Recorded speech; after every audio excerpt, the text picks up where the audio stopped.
काय भावांच्या लाडक्या बहिणींनो, भावासाठी राखी निवडताय ना? अहो, मग आता त्याच्या मुळानुसार निवडा की. म्हणजेच काय? भावाची जन्मतारीख काय? जन्मतारखेवरून आपण मुलांक काय तुमच्या भावाचे ते बघूया. आणि त्यानुसार तुमच्या भावासाठी तुम्ही कोणती राखी घेतली पाहिजे. म्हणजे राखीचा रंग, आकार या गोष्टी कोणत्या असाव्या हे त्याबद्दल जाणून घेऊया. अहो, त्याने काय होणार आहे? आता तुम्ही काहीही काढू लागले का? असे म्हणू नका. कारण त्यामुळे भावालाच लाभ होणार आहे. धनलाभ, भरभराट, भावाच्या आयुष्यात आनंद येणार आहे. मग भावासाठी एवढी छोटीशी गोष्ट करायला काय हरकत आहे, नाही का? चला मग बघूया. अंकशास्त्रामध्ये कोणता रंग, कोणता आकार तुमच्या भावासाठी लाभदायक सांगितलेला आहे. सगळ्यात आधी बोलूया मुलांक 1 बद्दल. आता ज्यांना मुलांक म्हणजे काय माहीत नाही ना, फार टेन्शन घेऊ नका. ज्या व्यक्तीचा जन्म कोणत्याही महिन्याच्या बरं बरं का 1, 10, 19 आणि 28 या तारखेपैकी झालेला आहे.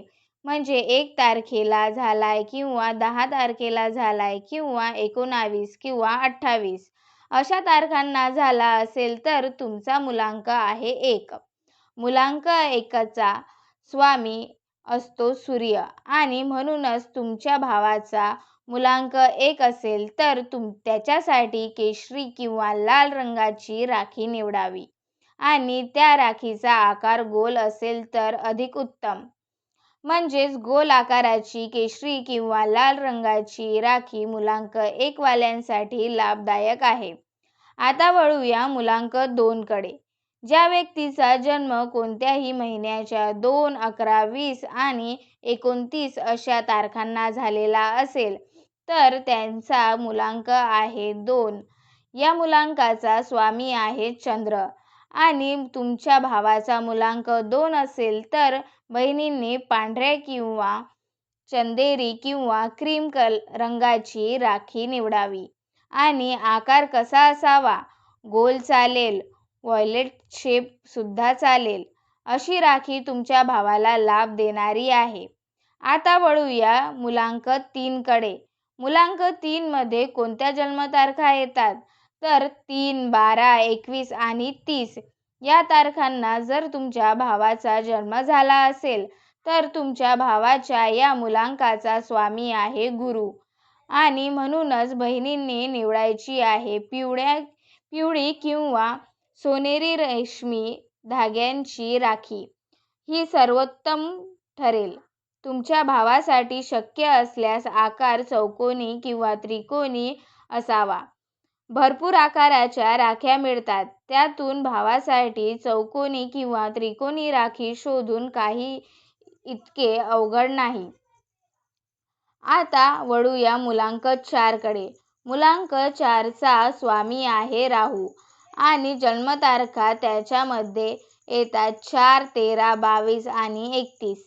आता जर तुमच्या भावाचा मुलांक 4 असेल तर त्याच्यासाठी जांभळ्या रंगाची किंवा इलेक्ट्रिक ब्लू रंगाची राखी निवडावी, शुभ मानली जाते. भावासाठी अनोख्या आकारची राखी निवडा, पण त्यामध्ये षटकोनी आकाराची राखी जर तुम्हाला मिळाली तर ती तुमच्या भावासाठी खास ठरेल. त्यानंतर मुलांक 5 यामध्ये जन्मतारखा येतात 5, 14 आणि 23. या मुलांकाचा स्वामी आहे बुध ग्रह आणि राखी निवडायची आहे हिरव्या रंगाची. शक्य असल्यास आकार आयताकृती असावा किंवा पानाच्या आकाराचा असेल तर आणखीनच छान बरं का. आणि जर तुम्ही नाही मिळाली आयताकृती किंवा पानाच्या आकाराचा तर व्हायोलेट शेप सुद्धा घेऊ शकता. आता वळूया मुलांक 6 कडे. हा शुक्राचा नंबर आहे बरं का. म्हणजे ऐश्वर्य समृद्धीचा नंबर आहे आणि यामध्ये जन्मतारखा येतात 6, 15 आणि 24. आता जर तुमच्या भावाचा मुलांक 6 असेल तर तुम्ही गुलाबी, निळसर किंवा चमकदार चंदेरी अशी राखी घेऊ उत्तम ठरेल. फुलाच्या किंवा हिऱ्याच्या आकाराची राखी सुद्धा तुमच्या भावासाठी शुभ मानली जाईल. आता मुलांक 7 मध्ये जन्मतारखा येतात 7, 16, 25 आणि स्वामी आहे केतू ग्रह. त्यामुळे तुमच्या भावासाठी फिकट हिरवा रंग किंवा ऑफ व्हायलेट कलर किंवा बजरंगी राखी म्हणजे वेगवेगळ्या कलर्सची एकत्र मिसळलेली राखी असते ना, तशी सुद्धा चालणार आहे. आणि कोणत्याही वेगळ्या आकाराची राखी तुम्ही जर निवडली म्हणजे जे नॉर्मली आकार असतात ना, गोल, चौकोनी, आयताकृती, त्यापेक्षा जरा हटके काही आकार तुम्हाला मिळाला तर या नंबरसाठी ते चालणार आहे. आता वळूया मुलांक 8 कडे. यामध्ये जन्मतारखा येतात 8, 17, 26. स्वामी आहे शनी आणि म्हणूनच निळ्या किंवा गडद निळ्या रंगाची राखी बांधणे शुभ राहील. आकार अर्थातच चौकोनी हवा.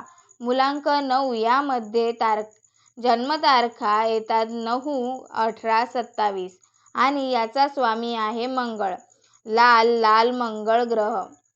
म्हणूनच लाल रंगाची राखी, गडद लाल रंगाची राखी किंवा मरून रंगाची राखी बांधणे उत्तम. त्रिकोणी असलेले तर आणखीन उत्तम.